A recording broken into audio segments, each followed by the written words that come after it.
I'd like to acknowledge Australia's First Nation people as the traditional custodians of the land, and for this episode in particular, the Kulin Nation. I pay my respects to their elders past, present and emerging. I think the best advice that I can give is you are going to have to work really, really hard outside of the limelight.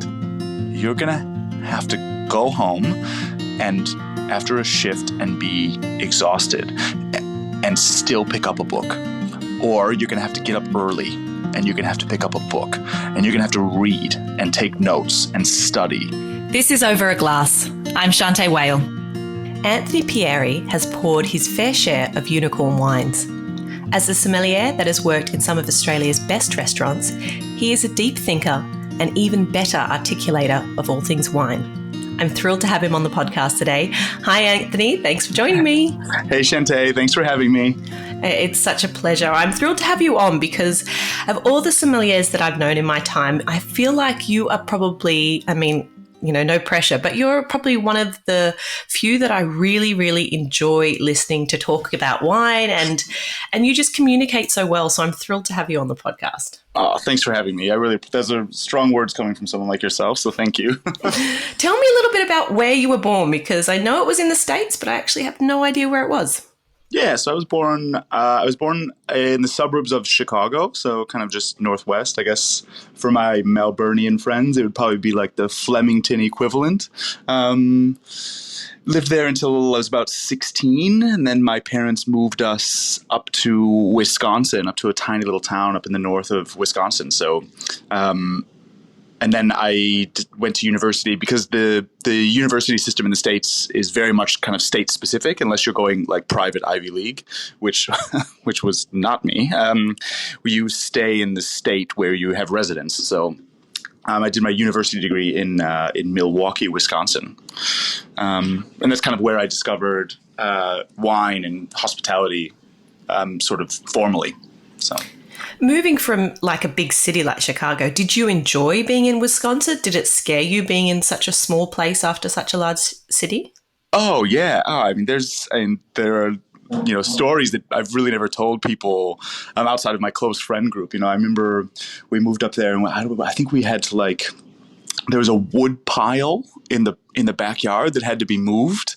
So it was the middle of our sort of like summer holidays. So we were moving this wood pile, and I remember I think I scraped my hand on a nail or something like that, and I was over it at that point. And my dad had actually stayed in the city and worked, and then kind of would come home on the weekends sort of thing at that point. And I was like, that's it. I'm going home. I'm going back with Dad. I can't do this. This place is haunted. I thought it was just so bizarre that we were, in the middle of what I thought was the middle of nowhere, but actually it was, it's a town of at that point it was maybe 30,000 people or something. So it wasn't the sticks, but for us, I was like, this is just bizarre. I can't do this, It was quite confronting, And you found hospitality, though. Was that like a little bit of a lifeline in terms of meeting people and finding something that you enjoyed?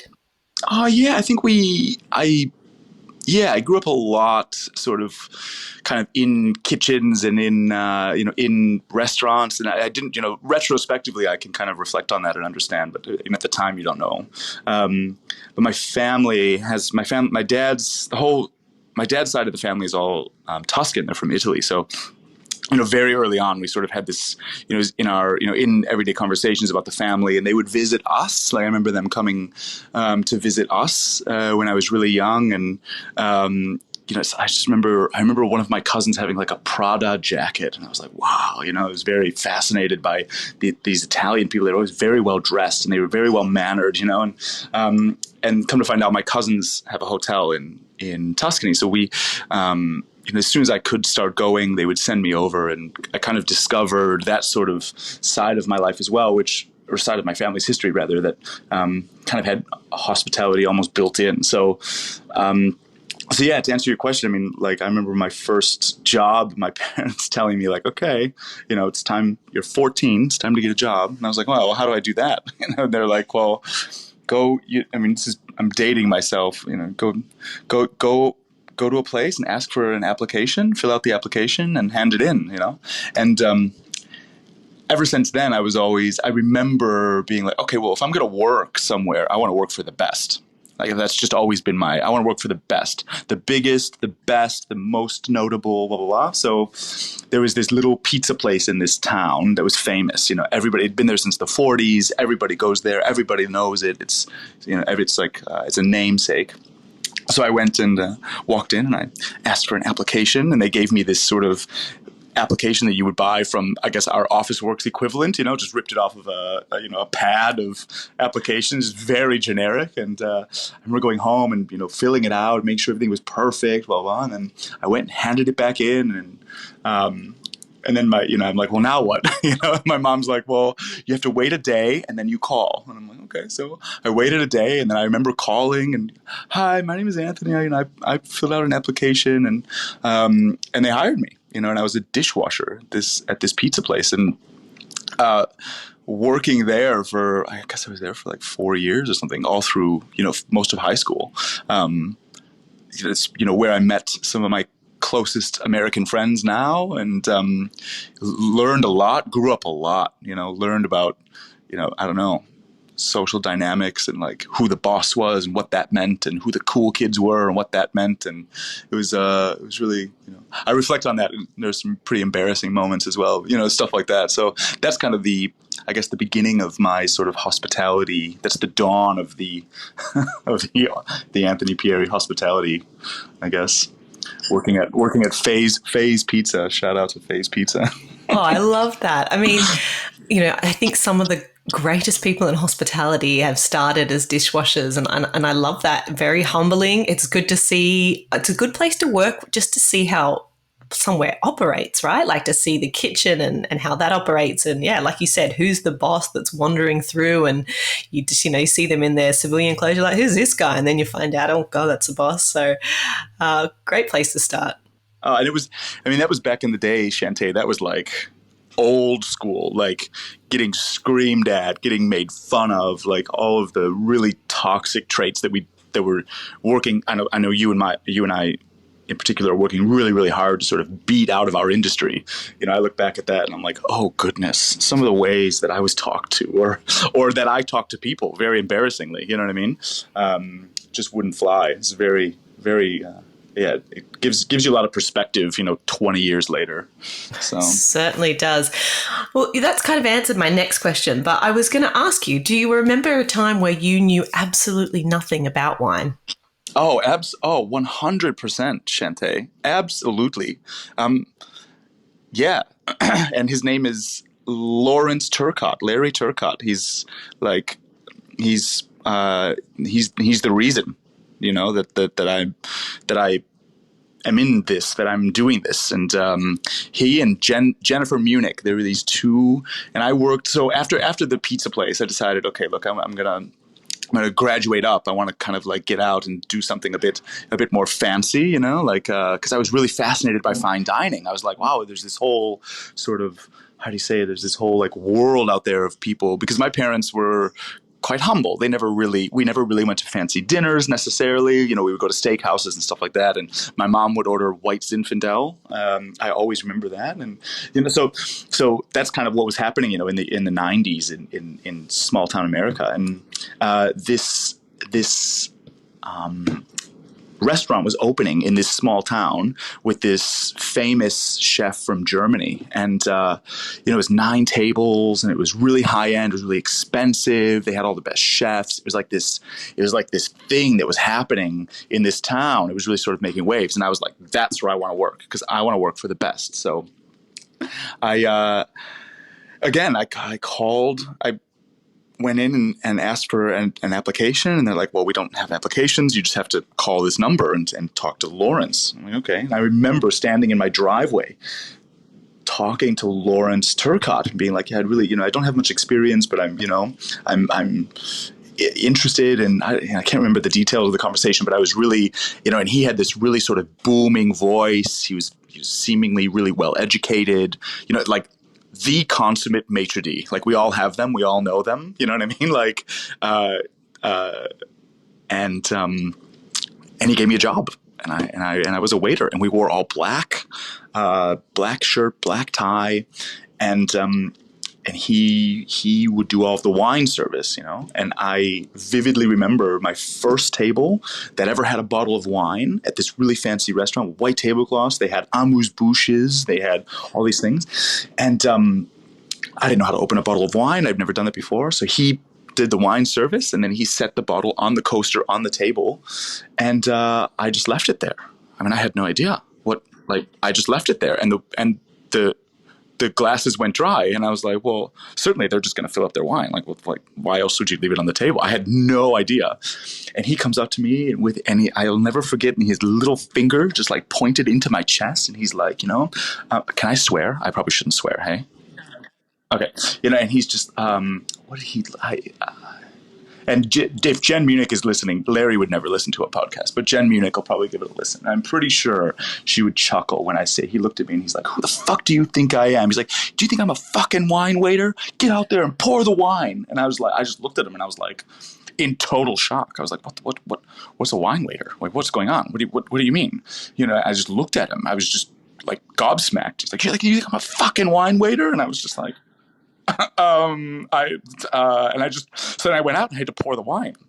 And I had never poured wine before. I didn't know what I was doing. I was like, okay, I'm going to pour the wine. I don't know. So I just grabbed it and started pouring it. And I can't remember if I dripped anywhere. I don't think I did, because I was quite, I had read, I was very studious. I was a nerd. I was a nerdy kid. So I had read about how you twist and blah, blah, blah. So I had done my best, and I went and poured the wine. And that was the first time that I had ever had any sort of exposure or experience with what it looks like to give service in a restaurant. And that restaurant, I worked there, it closed, I worked there for 9 months, and the learning curve was so steep.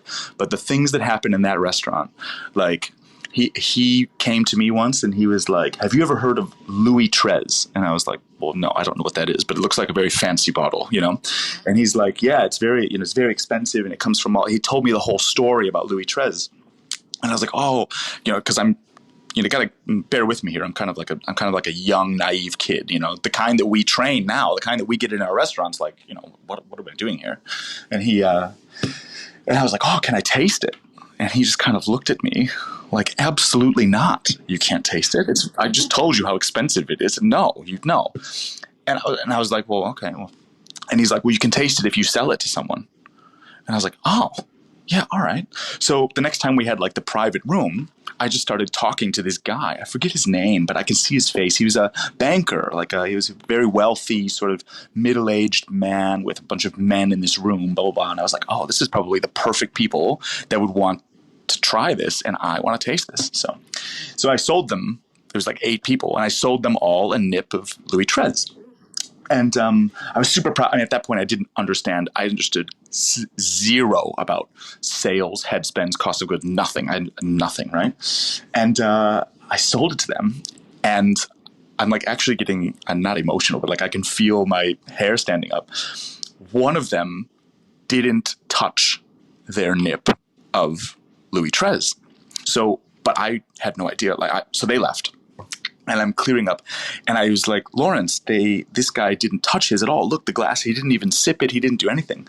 And in my head, I'm like, oh my God, I really want to drink it. It's after service. I really want to taste this. There's the whole reason that I did this is so that I can taste it. And he just sort of looks at me and he's like, yeah, sometimes that happens or something, and walked away.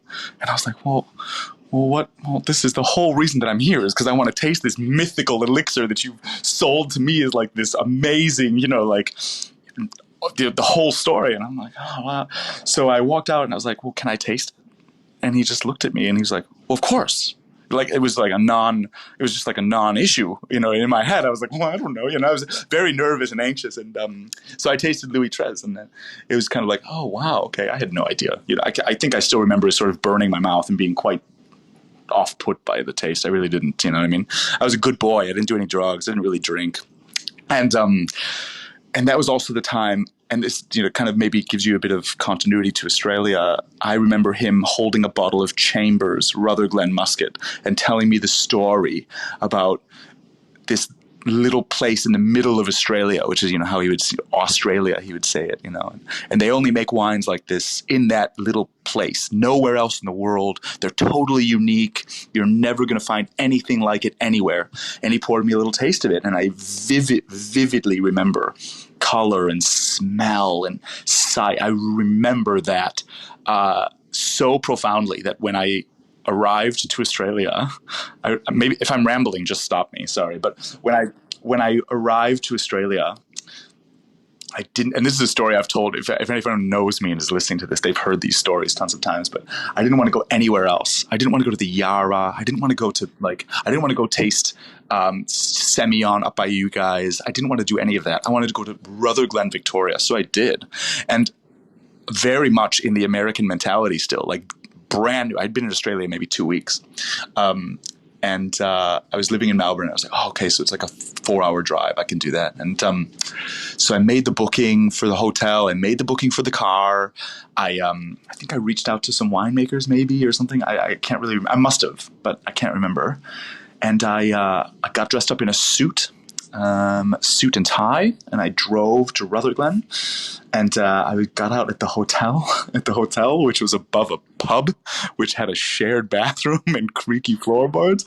And I was like, oh, geez, we're back. I was like, what is going on, And this again, like city kids. So once I was in university, I moved straight back to the CBD in the largest city in the state and stayed there.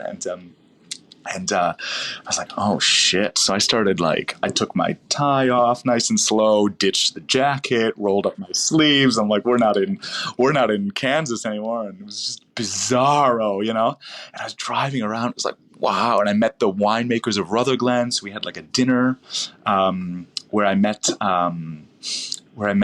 Mandy Jones for the first time, and she's a legend. I always have her muskets on by the glass. Certainly at Gimlet now, but in the past as well. And my first winemaker I ever met was Simon Colleen at Stanton Colleen, and I was fresh from Australia, and this is almost 15 years ago now, 13 years ago, and I was in the tank room or something, and I was like, hello, yelling out, and all of a sudden, the big booming sort of Aussie, yeah, g'day, mate, and he was up on a tank somewhere, and I was like, oh, Jesus, I'm like, what is happening? And we had a chat and tasted some wines and his vintage ports and stuff like that, so it was really, really memorable for me, but that all sort of started from this little restaurant in this no-name town in Middle America with Lawrence Turcotte. Really sort of sparked the formal education and interest in service and hospitality and ultimately wine. So. Oh man, I love you already, but I love you even more from that story. I mean, I'm a rambler. Oh, you're a great storyteller, and that's such a wonderful, little snippet. A tiny wine in a tiny place can have that bigger impression on you, and it doesn't surprise me that you thoroughly enjoyed a little bit of muscat, perhaps over a Louis Tray. For a new palate, that must have been just a total delicious, sweet little elixir with so much complexity as well. But take me back, because you did study finance, is that right? So before you kind of moved to Australia, I want to hear about that too, but you studied finance, which I imagine is an amazing, skill to have these days in what you do now. Yeah, so I actually didn't study finance. I studied professional and technical writing, and I worked. So again, this sort of best mentality of working for the best, working for the biggest. I got this degree, and I was like, okay, how am I going to monetize this? Because a tech writer, I could have written sort of copy for ad agencies, or you can write. Whatever a tech writer writes, you can write contracts, you can work in a law office, you can do these things. But I was fascinated by private client. I had discovered that there was this side of banking that I didn't know about. My banking at that time was you put money in, you take money out. We had ATMs and checks. I was writing a check for my rent and things like that. But there was this other sort of side of banking, wealth management, and people that needed, their wealth managed. It was just bizarre to me because I had never been exposed to it before. So I wanted to, and banks, financial institutions need people to write and maintain copy for them, right? So you get these huge pamphlets at that time of information about loan agreements and loan servicing and terms and all these things. And they need people to do that for them. So I applied to work at US Bank, which was like the 5th largest bank in the world or something at that point. I don't know. In a technical writing role. And I was like, okay, this is great. I was really, really pursuing, I think, my idea of the American dream, right? Such that, you don't work in a restaurant. You need to get a white collar job and go work at a bank or go work at an agency or do something make your degree worth it, because you've paid all this money and you've committed all this time. And and my parents were certainly that generation was like, go to college, get a degree, get an education, because they didn't have that, or they didn't have access to that. And they saw it as sort of, I guess, a handicap. So I did that. I went to university, I've committed to university, and then I needed to find a way to monetize this degree. Well, come to find out, when you work for a financial institution like that, they put you through pretty much a de rigueur. You have to learn everything about every facet of the business in order to be finally in your role. So the first 6 months I was in branches, bouncing around from branch to branch and spending a little bit of time at the corporate office through training and stuff like that. And you had to get bizarro amounts of clearance and things like that. And I was like, hold on a second, this is not what I signed up for. This is not what I want to be doing. This is, you know what I mean? And then there's a lot of complexity there as well with some situations that I had with, my partner, a relationship that was failing, that I was under the impression that I had a really, really skewed idea of love. And that turns into the whole, me discovering my sexuality, and it was all happening in 2008, 2009. You know what I mean? When I was going on. So I was pursuing this career path that I really wasn't happy with, that I had felt at that time that I was in too deep.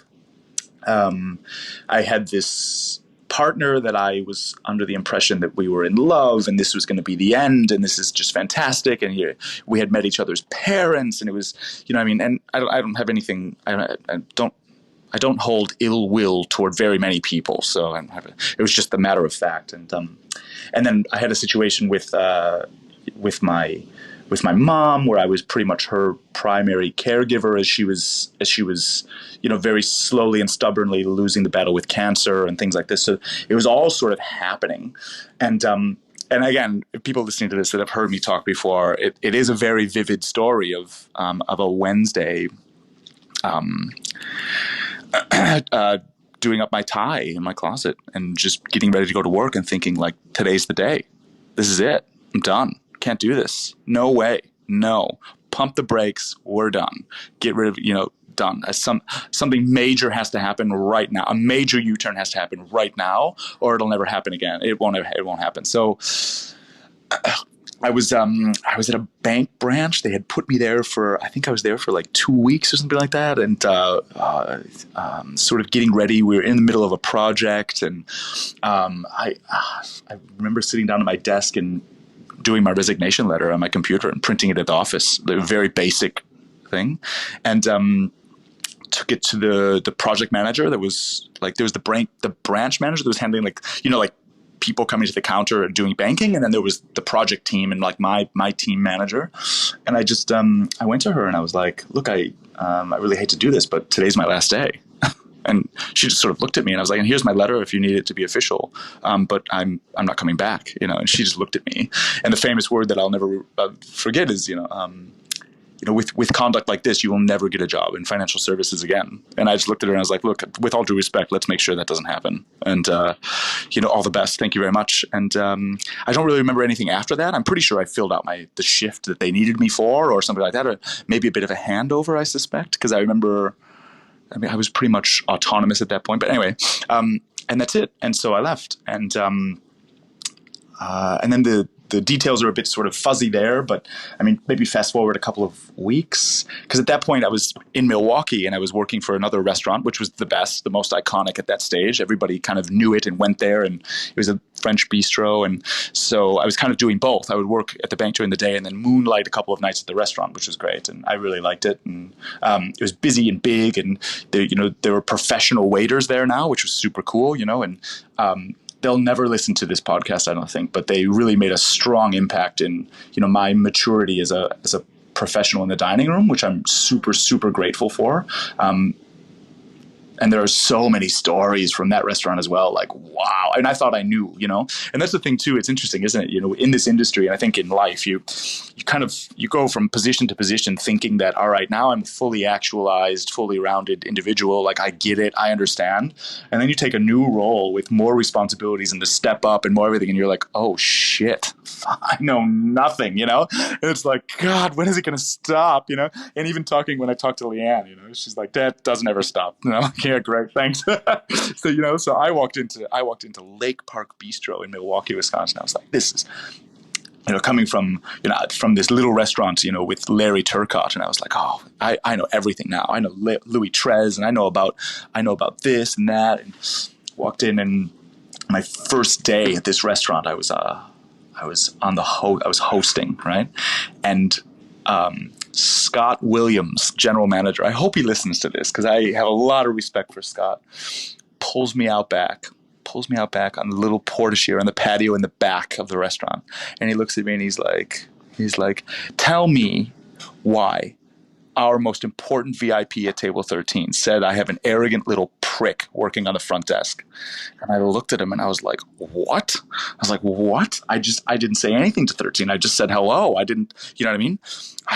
And he just looks at me and I was just in shock. I was like, this is it. I'm going to lose my job. Great. Like, now what? What's going on?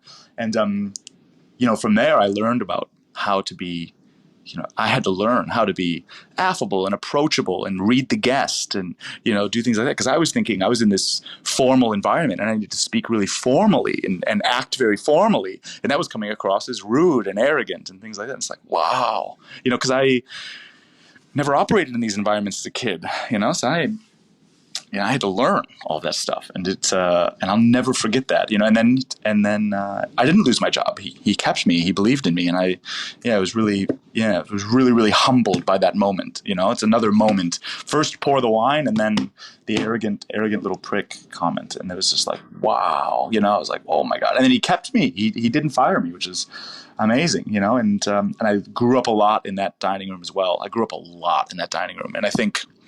But we can talk more about that as well, because that was where I first discovered like wine in detail. And but anyway, so I was still working at the restaurant at that stage.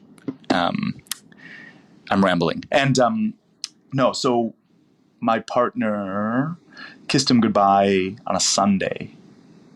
Have a good day at work. I'll see you when you get back. He was managing a hotel. And all my friends came over. We packed up everything. Took everything out. Removalists were there at 5 p.m. Took everything out. I left. I couldn't get the bed out of the room because it had been built in the bedroom, so I couldn't get it out. So I left the bed. Left him a mattress and some water for his cat. And I haven't seen him since. And went to my friends and we had a big party. So I had quit my job. I had left my partner quite dramatically. If anybody knows me, I don't do anything. I'm very rarely calm, cool, collected when making massive life decisions. And that's it. And then I sat with Maddie Johns. I hope she listens to this podcast as well, because she's hugely instrumental. And she had the opportunity to get a visa to go and work in financial services in London as an extern or an internship. I don't really know. And I had discovered that you can go to New Zealand and get a working holiday visa, and it doesn't cost anything. I was like, oh, okay, well, let's do that. So we sat at Altera on Prospect at this little table that occasionally, whenever I'm back in town, I go and just sit and have a coffee at that table. And we both kind of hit return on our computers and sent our visa applications off, and we both got accepted. I got the notification in the middle of the night that I was going to New Zealand, or I had this visa. I bought a one-way ticket, and she bought a one-way ticket, and she now is married with a youngster living in the UK, loving her life. And 13 years later, I'm here in Melbourne, Australia, and kind of pursuing a really a career that I feel fulfilled in, and that I love to go to work every day. And so that's the long way around how Anthony left a job in financial services and eventually ended up in Melbourne, Australia via New Zealand. Yeah. I love that. I mean, you could have robbed the bank. At one stage there when you were tying your tie in the mirror, I thought, man, this guy could go in and rob the bank. Who knows what this guy is capable of? So I think that quitting your job and leaving your partner and starting afresh was definitely the right way forward from that situation. But I'm amazed at some of those things you talked about, those steep learning curves. I probably can rattle off, some moments like that where I really, had a step wrong, or like you said, was completely oblivious to something that you should have known or you just had no idea of. Now in your life today, you look after numerous younger somms. You understand that learning curve is so instrumental. How do you handle, when something like that now occurs with some of the people that you're responsible for? If there's a moment, how do you kind of combat that? I'm sure you don't start poking them in the chest and swearing at them. What do you do about that? Because you know how much it can influence somebody. Yeah, let me start off by saying, we have a mutual friend in common who also just so happens to be my boss, who is hands down, without a doubt, the best mentor, right? And I talk to young people as well sometimes, and especially after the Master of Wine and things like this, there's a huge difference between a mentor and a coach, right? So Leanne Altman is my boss. She's also my coach, right? She tells me, hey, this is where you need to be. If an athlete is not performing in a certain way, or performing in a way that would ultimately result in harm, things like that, she's there to be like, you need to do this, you're doing this wrong, like make sure, correct it here, put this there, you know what I mean? She's a coach, but she's also a mentor. So she's really, really instrumental in the way that I approach young somms. And my approach has definitely matured over the years, and I'm proud to say that. But I'm also, it must be said that we haven't always been this way. So I was the fiery, saying rude things. I've done that. I own that. We have to own that. I'm not denying that. But in my current role, and today, and it happened just recently, just this week, you really have to assist them in understanding the gravity and being like, so this happened. This mistake happened. How do we get there? It's like, is there a procedural issue? Like, have I let you down somehow, where I haven't given you the tools, or I haven't given you the explanation about why we conduct our business this way? And how are we going to make sure that doesn't happen again?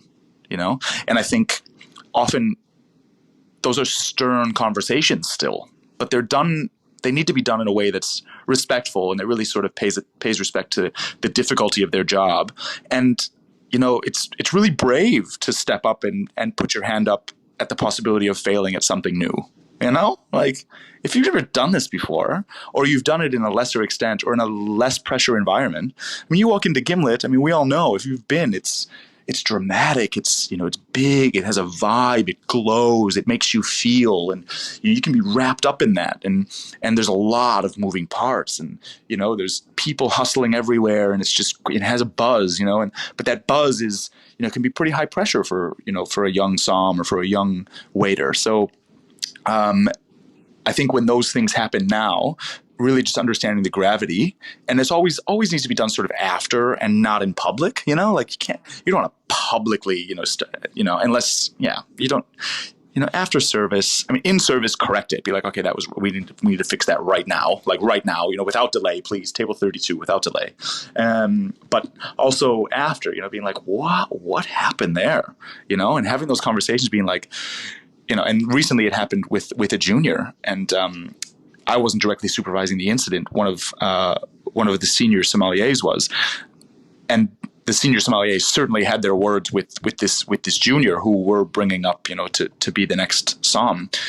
But afterwards, I'm like, bro, do you realize that like that's mega, like that was big time, like that was a big fuck up. That cannot happen again, you know? And he's just like, yeah, you know, I get it. I understand. This is what happened, blah, blah. And I was like, okay, well, in the future, let's make sure that, especially with tables like that, you know, it was a really sort of high profile table, you know, that we just take a breath, take a step, and then act, you know? With everything, whether you're setting the next course, looking at your cutlery, take a breath, take a step. Okay, pasta's next. This is correct. And then you go, you know, make sure that you're looking at the decanter and you're looking at it and you're like, okay, this is Merceau. Now off we go, you know, and pour it into the right glass and things like that. So, you know, I won't go into detail, but no, don't, because that poor junior might be listening. But might be listening. Well, if that poor junior is listening, I love what you've said about the gravitas of the situation, because I think what has stayed with me from moments where I've made mistakes is understanding why it was a big deal. And when you have made a mistake like that and you've learnt from it, it does stay with you, just like you said. But at the same time, you know, I've had many conversations with people where they're just like, oh, whatever, you know, the guest didn't even notice. Like, it's not rocket science. We're not saving lives. It's just a restaurant. But when you work in some of the best, and every person that shows up that day is asking themselves for their best performance every single day, it is a big deal in that scenario. And so, yeah, nobody died.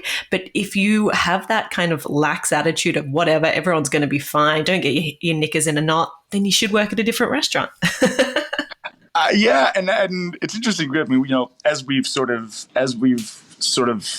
grown into Gimlet, and Gimlet's grown into us, and kind of understanding, you know, what it means, and you know the occasion that it is, you know, for a lot of people, it's really easy. It's easier now to have those conversations. Like, hey, you know, and this junior in this incident was definitely not lax. They were, I mean, he understood, and I think that's the only thing we can ask for, really, is like, hey, take a breath, take a step back, chill out, you know, like just before you, especially with a table like that, just make sure that you're double checking everything, that you're on top of it. And I think, yeah, if we ever get someone that has that sort of lax attitude, those are just conversations. That's kind of like, hey, you know what, you're now working in one of the most visible dining rooms in the country. So I think if you're not taking this seriously, maybe somewhere else, you know, and we want to retain them as well. So somewhere else in the group, even, you know, if you want something a little bit more relaxed, we've got, you know, and that's ultimately Leanne's direction. She would handle anything like that. But, you know, there's opportunities everywhere if this is not for you, you know, and that's the thing that I love about the way that where the industry is going. And I don't know if I can speak for the wider industry, but I can certainly speak for us, that, you know, we always take that sort of employee first approach. Like, if you're not happy here, or we're seeing a lack of performance, is this a symptom of a problem? Is this a symptom, or is this the problem? Like, if you're finding it difficult to work in a big, busy, noisy dining room, so fine. We'll find something calm, quiet, cool. You can make coffees at morning market or something like that. So there's, you know what I mean?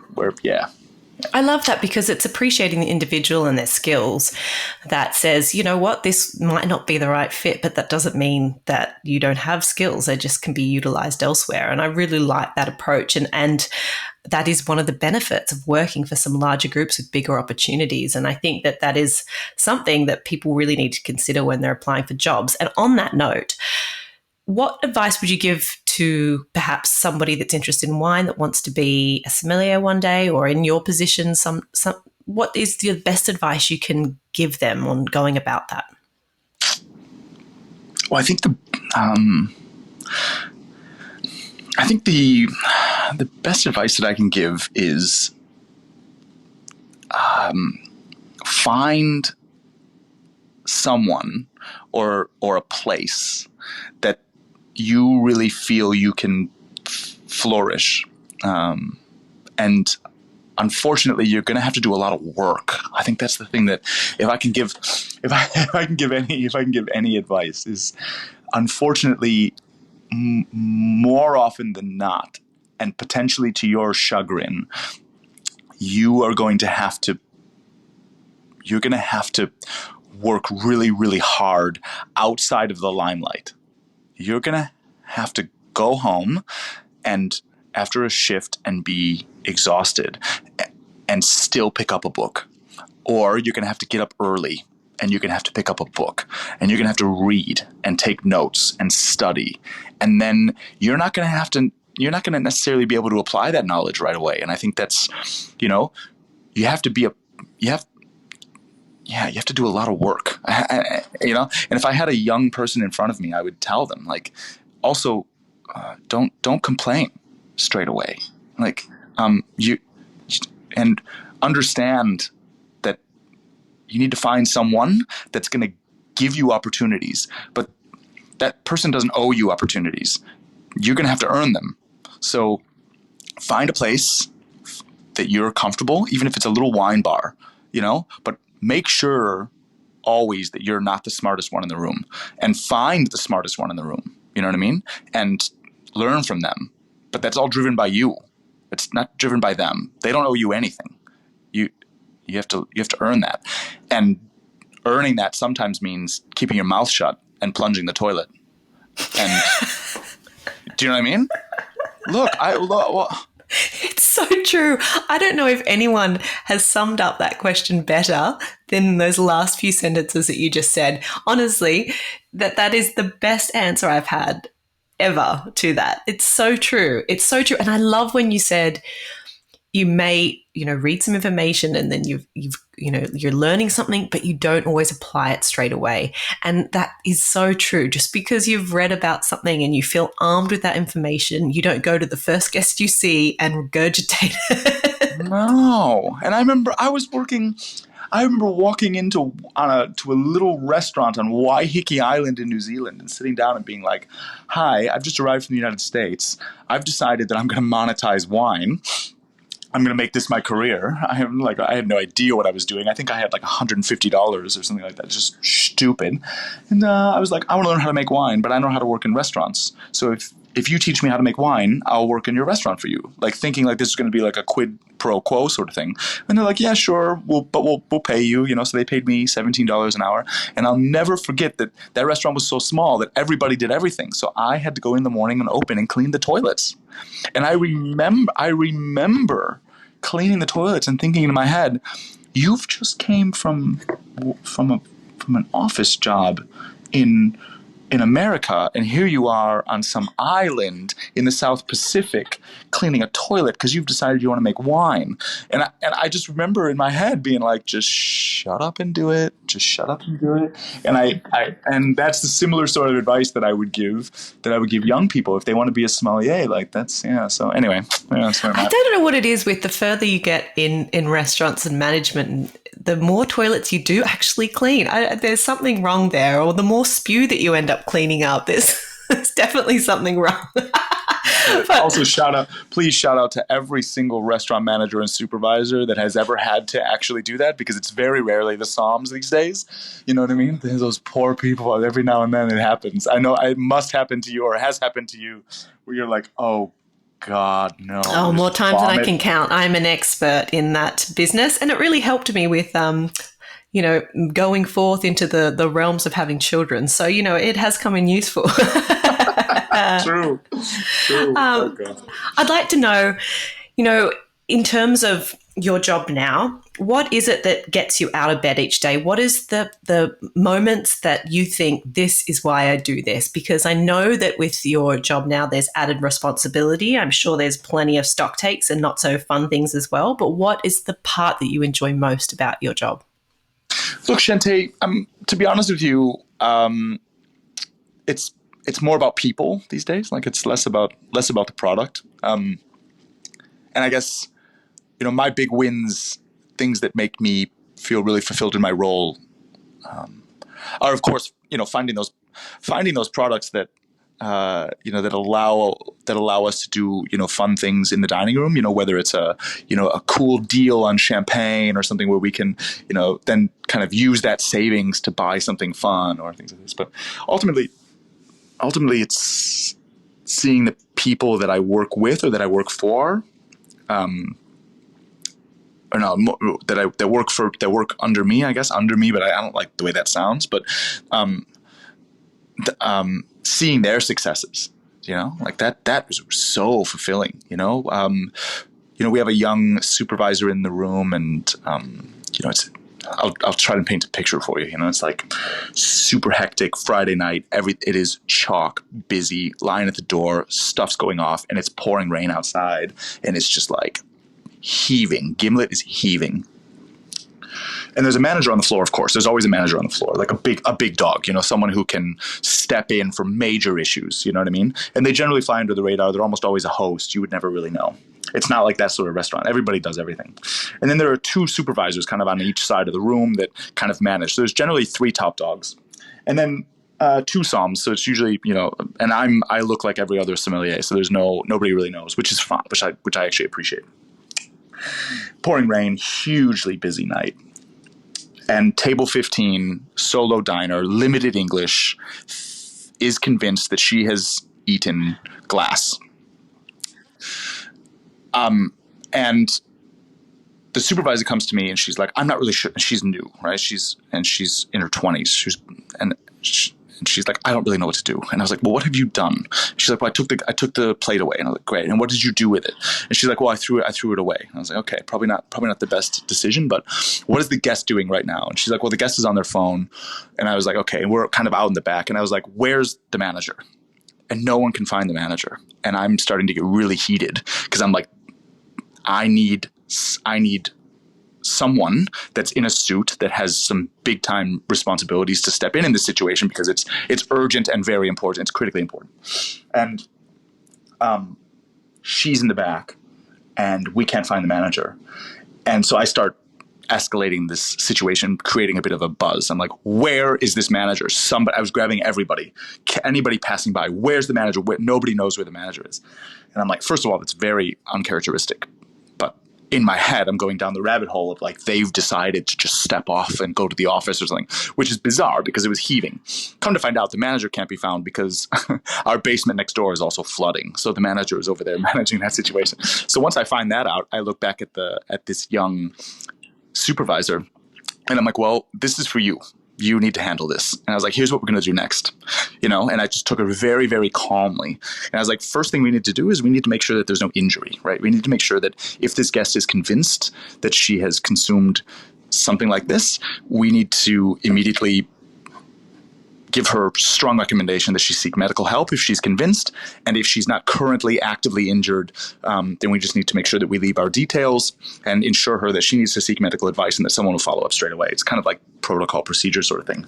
And she just looks at me, she's like, okay, she's quite frazzled. And I was like, I understand how emotional you are right now, but what you need to give to the guest is calm, control, precision. Can you do that for me? And she's like, yeah, I can do that. I was like, okay, so go back. I need you to give her the contact information of our general manager, assure her that there was no glass in her food, and that if she is convinced that she's consumed glass, we highly recommend that she seek medical attention, and someone will follow up with her first thing in the morning. And seeing her sort of click into this mode of totally objective, emotionless control and power, I was just so those are the times where I'm like, wow. And then I took her aside after, the guest ended up not eating glass, and it was just a big, huge sort of misunderstanding, and the lack of English kind of got in the way and everything like that. But it was, in the moment, it was very heated.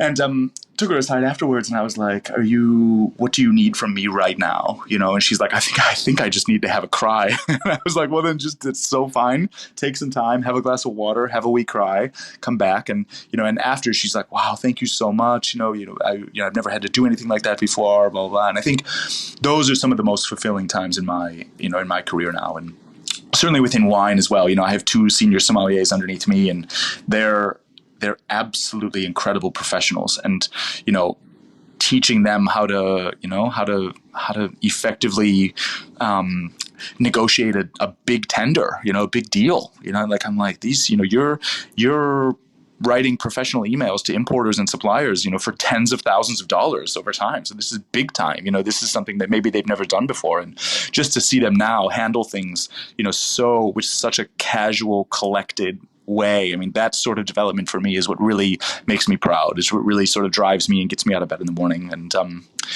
also above me, Like, you know, I have a 9 a.m. meeting every Thursday. I look forward to that meeting so much, and sometimes I get caned in that meeting. Sometimes I'm like, oh, I fucked it up, or I haven't done this, or and my boss is very exacting, so she's like, tell me about this state of play here, blah blah, and I'm like, yeah, this is where I'm at, blah blah, and she's like, okay, good but not great, tweak this, do that, blah blah, so those meetings are not they're not full of oh, Anthony, you're so amazing, and but I love it. It makes me. I walk out of that meeting, energized. Sometimes maybe a little bit defeated, just between you and I. Like, oh fuck, god damn. I'm really hard on myself. Why didn't I think of that? Well, but most of the time that weekly meeting gets me out of bed as well, because the person above me cares so much, and the person above me is equally invested in me as she expects I am in the people below me. And I think that really pays testament to the quality and the power of the organization as a whole, but also like our little nugget, our little department that the little department that could, I guess. And so that's kind of what gets me out of bed in the morning. Yeah. God. I mean, I feel like if there was ever a crisis, I would love to have you near. Melbourne is not close enough, because certainly your leadership and the way that you conduct yourself and others is something to be really, really proud of. I know Leanne knows she's very lucky to have you, but yeah, you're a total inspiration, and I really appreciate the way that you're able to articulate what you're talking about and what you love, because it's certainly some of the best parts I've enjoyed in the hospitality industry too. Now, I do want to delve in, but we're going to have to save it for another podcast. But I want to delve into the perfectionist in you and why you have such high ambition all the time, but it'll have to wait to the next one. So I've got one more question, and it's rapid fire. 3 beverages for the rest of your life. What would they be and why? 3 beverages for the rest of my life. Jesus. Well, it would be champagne. Just between us, if anybody knows me, it needs to be bubbly or not. I mean, you could certainly have flat champagne. It would be champagne just because it's celebratory. You can open it when there's something to be celebrated. You can have it with food. You can have it on the beach. You can think about it if you want. You can have really incredibly cerebral gastronomic examples, or you can just have light, fresh, bubbly. I just love it. Champagne is awesome. I also think 3 beverages. Well, I don't know. She's not really very addictive, but she loves her coffee. So I guess probably coffee in all of its forms, whether it's tamped tight and pressed into espresso, or a drip coffee that I love, going back and having that strong American coffee. It really gets the ticker going. So probably coffee. And I guess there's enough water in both of those to keep you sustained. I don't know the third, Shanteh. I don't know. I for some odd reason I want to go to the dry fortified wines of Jerez as well. Yeah, I just think there's just some sort of like salty, tangy. They're just beguile. I just love that. Are we like Manzanilla or like Palo Cortado, or like where are we realming? All of them. I mean, look, the thing that I love, as well, and if you need to cut me off at any, but like the thing that I love about Palo Cortado, right? And I could be wrong. So if there are any really studious somms here, I might get called out, which is fine. But Palo Cortado is solely an organoleptic sort of qualification. So there's nothing that says Palo Cortado is Palo Cortado, like Manzanilla or like Amontillado. Like, it's just someone says that's a Palo Cortado, and I think that's just amazing. You know what I mean? So it's like the most broad spectrum, organoleptic, subjective wine probably in the world of wine. I mean, I'm happily corrected with more examples, which there probably are, because I'm an old man and I have the short-term memory of a gnat. Can't really remember much these days. But so yes, Palo Cortado, yes, Manzanilla.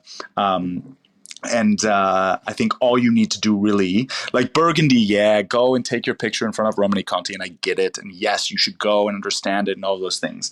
But until you're sitting there in the south of Spain drinking cheap, cheap manzanilla, cheap fino out of a little glass and having salty anchovies or tomatoes or cheese, and you're sweating and it's hot and it kind of has a weird smell, just dirty old city smell. Don't talk to me about any sort of homage pilgrimage. I mean, but yeah, Alsace is beautiful as well. And South Africa, fuck. But anyway, until you're there doing that, I mean, just for me, that's. So yeah. So champagne in all of its glorious forms, including the lovely ratafias, coffee again in all of its forms, whether it's dripped or pressed or into espresso, or when you're having shitty instant coffee sitting on a balcony in Buenos Aires with your shitty croissants in the morning with the most delicious dulce de leche you could possibly imagine. Coffee in all of its forms, and probably the I'm trying to think of, but it would be the dry wines of the dry fortified or not. Sorry, Scott Walsley from TSA. The dry fortified or not, Marco de Jerez wines from Spain. Yeah. They're complex, aren't they? I love that. Would probably be on my list too, because I just find when I think, okay, desert island, I've got a drink, but what it like ticks boxes, and I could like sit with for hours and discover new things. Yeah. Jerez is right up there for me. So I love all those options. I drink a lot of champagne and a lot of coffee. So we are going to come back to why you're such a perfectionist, why you strive to be at the very top of your game, your whole life incarnate in another podcast. But Anthony, it's been such a pleasure. What a treat for me on my Friday to have this conversation with you. I really appreciate it. Thanks, Shanteh. Yeah, look, I really appreciate you having me. Sorry I'm a rambler, but yeah, thanks for having me. I really appreciate it. This is Over a Glass. I'm Shanteh Wale. Stay tuned for more stories from the world of wine and drinks. Listen in every Thursday on your podcast app. Follow us on Instagram at overaglasspod and contact us at overaglass@deepintheweeds.com.au.